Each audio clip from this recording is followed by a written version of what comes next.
ডলারের বিপরীতে ইরানের মুদ্রার মান সর্বকালের সর্বনিম্ন। তেহরানের খোলা বাজারে $1 বিক্রি হচ্ছে 2 মিলিয়ন রিয়ালে। আমেরিকার সম্ভাব্য নিষেধাজ্ঞা বেড়ে ইরানের বিরুদ্ধে যে কোনো পদক্ষেপের সমর্থনকারীদের হুঁশিয়ারি দিয়েছে তেহরান। হরমুজ প্রণালীতে 45টি জ্বালানি জাহাজের ওপর ইরানের নিষেধাজ্ঞা, জরিমানা, আটক ও পণ্যের বাজেয়াপ্ত করার হুঁশিয়ারি। ওয়েস্ট ব্যাংকের নিরাপত্তা মূল্যায়ন নেতানিয়াহুর ইসরায়েলি অবৈধ বসতি নির্মাণ প্রকল্পের নিন্দা জানিয়েছে ইইউ।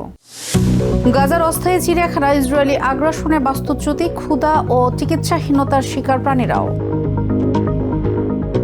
মধ্যপ্রাচ্য রাজনৈতিক, অর্থনৈতিক সহ সবশেষ খবরাখবর আপনাদের সামনে এক নজরে তুলে ধরছি আমি রেশমা আহমেদ।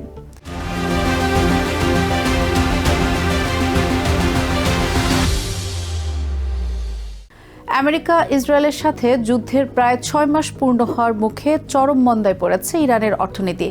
দেশটির খোলা বাজারে ডলারের বিপরীতে ইরানি রিয়ালের মান নেমে গেছে রেকর্ড পরিমাণে।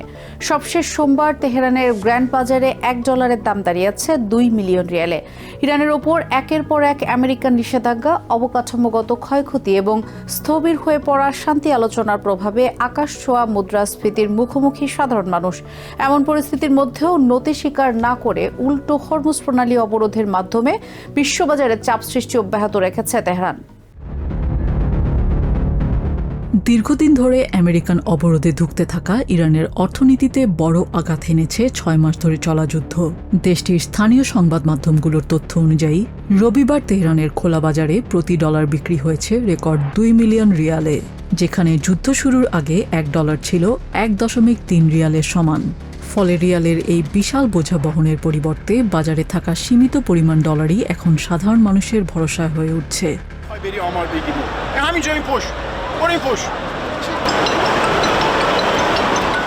ওয়াশিংটনের সাম্প্রতিক নিষেধাজ্ঞার হুমকিতে ইরানি মুদ্রার মান এক লাফে অস্বাভাবিক নিচে নেমে যাওয়ায় ব্যবসা বাণিজ্যেও ধস নামার শঙ্কা তৈরি হয়েছে।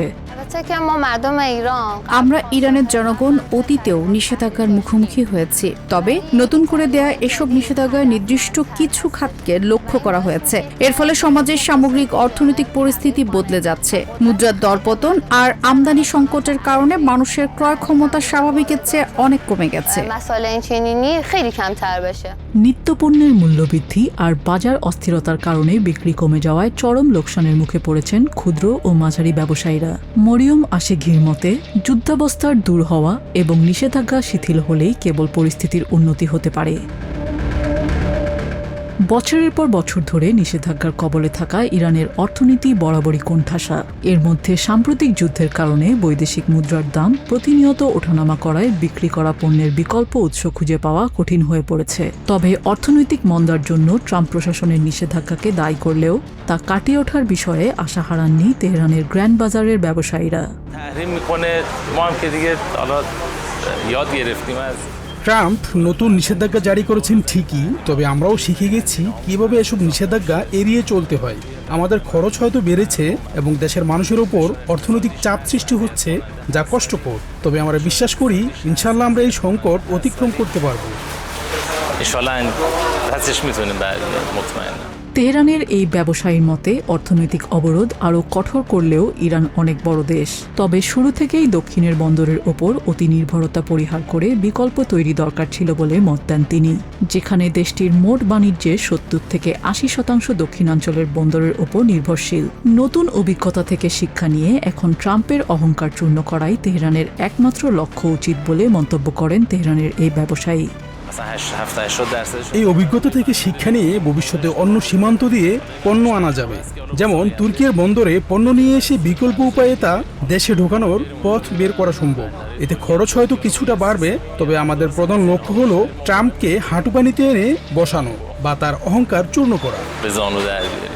বাজারের এই চরম অস্থিরতাকে ওয়াশিংটনের মনস্তাত্ত্বিক যুদ্ধ হিসেবে আখ্যা দিয়েছে ইরানের কেন্দ্রীয় ব্যাংক। বাজারে আমরা যে ধাক্কা দেখেছি তা মূলত আমেরিকার মনস্তাত্ত্বিক যুদ্ধের ফল। তবে এই পরিস্থিতি বেশি দিন স্থায়ী হবে না। আমরা নিশ্চিত যে পরিস্থিতির উন্নতি হবে, সমস্যার সমাধান হবে এবং খুব দ্রুতই আমরা এই সংকট কাটিয়ে উঠব। তবে অর্থনৈতিক চাপ সত্ত্বেও নতি স্বীকার না করে হরমুজ প্রণালী কার্যত অবরুদ্ধ করে রেখেছে তেহরান। সামরিক ও অর্থনৈতিক ক্ষতি স্বীকার করেও কৌশলগত এই জলপথের ওপর নিয়ন্ত্রণ রেখে আমেরিকার ওপর চাপ বজায় রাখার চেষ্টা চালাচ্ছে ইরান। নিজিয়া জামি, টিভিএন 24 নিউজ ডেস্ক। ওয়াশিংটনের সম্ভাব্য অর্থনৈতিক হুমকির জবাবে কঠোর হুঁশিয়ারি দিয়েছে ইরান। সোমবার ইরানের পররাষ্ট্র মন্ত্রণালয়ের মুখপাত্র ইসমাইল বাঘেই বলেন, আমেরিকান আগ্রাসনে সহায়তাকারী দেশগুলোকে চড়া মূল্য দিতে হবে। এদিকে ক্রমশ জটিল হয়ে ওঠা আঞ্চলিক উত্তেজনা প্রশমনে তেহরান পৌঁছেছেন পাকিস্তানের সেনাপ্রধান অসীম মুনির। অন্যদিকে হরমুজ নিয়ে দ্বিপাক্ষিক আলোচনায় মঙ্গলবার ইরান সফর করবেন ওমানের পররাষ্ট্রমন্ত্রী। ওয়াশিংটনের নজিরবিহীন অর্থনৈতিক নিষেধাজ্ঞার হুমকিতে ইরান আমেরিকার মধ্যে চরম উত্তেজনা বিরাজ করছে। সোমবার তেহরানের নিয়মিত সংবাদ সম্মেলনে মুখপাত্র ইসমাইল বাঘেই জানান, যে কোনো ধরনের চাপ মোকাবেলায় তেহরান প্রস্তুত। একই সাথে আমেরিকান আগ্রাসনে সহযোগিতাকারী দেশগুলোর প্রতি কঠোর হুঁশিয়ারি দিয়েছেন তিনি। যে আমেরিকা ইরানিদের সাহায্য করার কথা বলেছিল, তারা আজ স্বাধীনতা ও সার্বভৌমত্ব রক্ষায় ধীরতার কারণে ইরানিদের শাস্তি দিতে চায়। সবার সতর্ক থাকা উচিত যে সাম্রাজ্যবাদীদের এই আগ্রাসনে যারা সাহায্য করবে, তাদের অবশ্যই এর পরিণতি ভোগ করতে হবে। এছাড়া অর্থনৈতিক যুদ্ধ অব্যাহত থাকলে পারস্য উপসাগরীয় অঞ্চল থেকে তেল রপ্তানি বন্ধের হুমকিও দিয়েছে তেহরান। ক্রমশ জটিল হয়ে ওঠা আঞ্চলিক সংঘাতময় পরিস্থিতিতে পুনরায় শান্তি প্রক্রিয়া চালুর লক্ষ্যে ইরান সফর করছেন পাকিস্তানের সেনাপ্রধান জেনারেল অসীম মুনির। তেহরান পৌঁছে ইতোমধ্যে দেশটির স্বরাষ্ট্রমন্ত্রী এসকান্দার মোমিনির সাথে সাক্ষাৎ করেন পাক সেনাপ্রধান। গুরুত্বপূর্ণ এই সফরে ইরানের সর্বোচ্চ নেতার ঘনিষ্ঠজনদের সাথে আলোচনা করবেন অসীম মুনির। অন্যদিকে ওমানের পররাষ্ট্রমন্ত্রী বদর বিন হামাদ আল বুসাইদি মঙ্গলবার ইরান সফর করবেন বলে জানিয়েছে তেহরান। হরমুজ প্রণালী নিয়ে তেহরান মাস্কাটের দ্বিপাক্ষিক আলোচনার জন্য এই সফর বলে জানান ইরানি কূটনীতিক ইসমাইল বাঘেই। নিজিয়া জামি, টিভিএন 24 নিউজ ডেস্ক। হরমুজ প্রণালী অতিক্রমে নিয়ম ভঙ্গ করায় ৪৫টি ট্যাঙ্কারকে কালো তালিকাভুক্ত করার ঘোষণা দিয়েছে তেহরান। ইরানের নবগঠিত পার্সিয়ান গালফ স্ট্রেইট অথরিটি জানায়, নিয়ম অমান্যকারী এসব জ্বালানিবাহী জাহাজকে জরিমানা, আটক বা তাদের পণ্য বাজেয়াপ্ত করা হতে পারে। এমনকি নিষিদ্ধ তালিকার জাহাজগুলোর সাথে সাগরে পণ্য খালাস এবং লেনদেন করলেও সংশ্লিষ্ট অন্যান্য জলযানকেও এই নিষেধাজ্ঞার আওতায় আনা হবে। তালিকায় ইউনাইটেড আরব আমিরাত ও সৌদি আরবের বেশ কয়েকটি ট্যাঙ্কারও রয়েছে। মধ্যপ্রাচ্য যুদ্ধের ৬ মাস পেরিয়ে গেলেও হরমুজ প্রণালী নিয়ন্ত্রণে ইরানের এই তৎপরতা বিশ্ব জ্বালানি বাজারে নতুন উত্তেজনা জন্ম দিয়েছে। প্যালেস্টাইনের অধিকৃত ওয়েস্ট ব্যাংকে সাম্প্রতিক উত্তেজনার মধ্যে এই প্রথম আনুষ্ঠানিক প্রতিক্রিয়া দেখালো তেল আবিব। সোমবার জেরুজালেমে সেনাবাহিনীর সেন্ট্রাল কমান্ড সদর দপ্তরে জরুরি নিরাপত্তা পর্যালোচনা বৈঠক করেছেন ইসরায়েলের প্রধানমন্ত্রী বেঞ্জামিন নেতানিয়াহু। ইসরায়েলি গণমাধ্যম জানায়, জর্ডান ভ্যালি ও কুসরা গ্রামে অব্যাহত হামলা এবং বসতি স্থাপনকারীদের সহিংসতার ঘটনায় অঞ্চলটিতে বড় ধরনের সংঘাতের আশঙ্কা করছে আইডিএফ। নেতানিয়াহুর কার্যালয় এক বিবৃতিতে জানায়, বর্তমান পরিস্থিতির চ্যালেঞ্জ মোকাবিলায় একটি নিরাপত্তা মূল্যায়ন গ্রহণ করেছেন প্রধানমন্ত্রী। তবে এ নিয়ে বিস্তারিত কিছু জানানো হয়নি। অন্যদিকে ওয়েস্ট ব্যাংকের E1 এলাকায় নেতানিয়াহু সরকারের নতুন করে ১,২০০রও বেশি আবাসন প্রকল্প চালুর সিদ্ধান্তে কঠোর নিন্দা জানিয়েছে ইউরোপিয়ান ইউনিয়ন। এক বিবৃতিতে ইইউ জানায়, আন্তর্জাতিক আইনে অবৈধ এই প্রকল্পের বাস্তবায়ন প্যালেস্টিনিয়ানদের ভূখণ্ডকে দ্বিখণ্ডিত করবে, যা ওয়েস্ট ব্যাংক থেকে জেরুজালেমকে বিচ্ছিন্ন করে দিয়ে দুই রাষ্ট্রভিত্তিক সমাধান ও শান্তি প্রক্রিয়াকে স্থায়ীভাবে ক্ষতিগ্রস্ত করবে। ইসরায়েলি আগ্রাসনে গাজা উপত্যকার মানুষই নয়, তীব্র খাদ্য ও চিকিৎসার অভাবে চিড়িয়াখানার প্রাণীরাও রয়েছে। একের পর এক বিমান হামলা আর বারবার বাস্তুচ্যুতির মাধ্যমেও খাঁচাবন্দী পশু পাখিদের জীবন বাঁচাতে লড়াই চালিয়ে যাচ্ছেন সেন্ট্রাল গাজার নুসেইরাত এর এক চিড়িয়াখানা মালিক। রাফা থেকে শুরু করে একের পর এক এলাকা পেরিয়ে অবশেষে এই বিধ্বস্ত এলাকায় প্রাণীদের নিয়ে আশ্রয় নিয়েছেন তিনি। ধ্বংসস্তূপ ও তাঁবুর ভিড়ে বসবাস করা শিশুদের জন্য এই চিড়িয়াখানাটি এখন গাজাবাসীর অন্যতম স্বস্তির ঠিকানা। চারিদিকে ধ্বংসস্তূপ, ধূলিকণা আর বোমার আতঙ্ক। তার মাঝেই সেন্ট্রাল গাজার নুসেইরাতে খাঁচার ফাঁক গলে শিশুদের দিকে তাকিয়ে আছে নিস্তেজ এক সিংহ।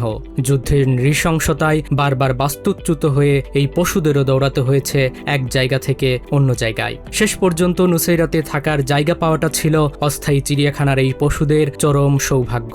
আর এখানেই বিভীষিকা ভুলে একটুখানি হাসির খোঁজে শিশুদের নিয়ে ছুটে আসছে বাস্তুচ্যুত প্যালেস্টিনিয়ানরা। নুসেইরাতের এই চিড়িয়াখানার মালিক মাহমুদ গোমা জানান, ইসরায়েলি আগ্রাসনের মুখে অসহায় পশুদের বোবাকান্না তাকে ব্যাপক পীড়া দিয়েছে। এরপরই তিনি পশুদের সাহায্যে মনোনিবেশ করেন। যুদ্ধের শুরুতে সবাই নিজেকে বাঁচানোর পথ খুঁজেছিল, আর আমি নিজের চেয়েও এই অসহায় প্রাণীদের বাঁচানোর কথা ভেবেছি। প্রতিটা বাস্তুচ্যুতিই ছিল এক একটি যুদ্ধ, কারণ এরা তো মুখ ফুটে সাহায্য চাইতে পারে না। এটি কেবল একটি চিড়িয়াখানা নয়, এক স্থান থেকে অন্য স্থানে জীবনের লড়াই, যেখানে যুদ্ধের কারণে অনেক প্রাণীকে পেছনে ফেলে আসতে বাধ্য হয়েছেন মাহমুদ। দক্ষিণ গাজার রাফা থেকে যাত্রা শুরু করা এই চিড়িয়াখানাটি খান ইউনিস ও দেইর আল বালা হয়ে বোমার আঘাত এড়িয়ে এখন ঠাঁই পেয়েছে নুসেইরাতের বাস্তুচ্যুত শিবিরে।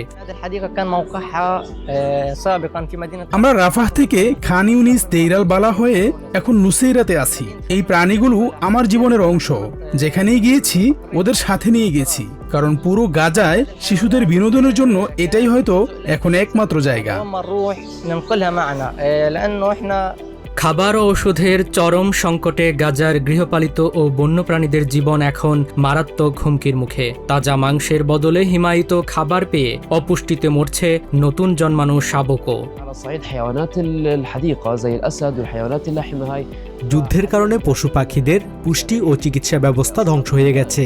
মাংসাশী প্রাণীদের এখন ফ্রোজেন মিট দেয়া হচ্ছে, যা প্রাকৃতিক নিয়মের পরিপন্থী। এটা পশুদের পুষ্টিহীনতার কারণ এবং একটা বড় বিপর্যয়। সম্প্রতি অপুষ্টির কারণে জন্ম নেওয়া একটি সিংহ শাবক আমরা বাঁচাতে পারিনি। তাঁবু আর ইটের স্তূপে বন্দি গাজার শিশুদের কাছে এই সামান্য প্রাণীদের সান্নিধ্যই যেন এনে দিচ্ছে এক চিলতে শান্তির ছোঁয়া। গৃহহীন ও ট্রমাগ্রস্ত শিশুদের জন্য এই চিড়িয়াখানায় এখন বিনোদনের শেষ আশ্রয়। আজ শিশুদের খেলার কোনো জায়গা নেই, চারদিকে শুধু ইট, পাথর আর তাঁবু। বাচ্চারা মারাত্মক বিষণ্ণতায় ভুগছে। বাধ্য হয়েই বাচ্চাদের একটু আনন্দ দিতে এই চিড়িয়াখানায় নিয়ে এসেছি। মানুষের সংঘাতের মাঝে বোবা প্রাণীদের এই বেঁচে থাকার আকুতি আর শিশুদের নিরবচ্ছিন্ন হাসি এখন অবরুদ্ধ গাজার জীবনের প্রতীক। Mohammad Touhiduzzaman, TVN24 news desk. এক নজরে প্রতিদিন মধ্যপ্রাচ্যের খবর জানতে চোখ রাখুন TVN24 নিউজ নেটওয়ার্কের ইউটিউব ও ফেসবুক পেজে।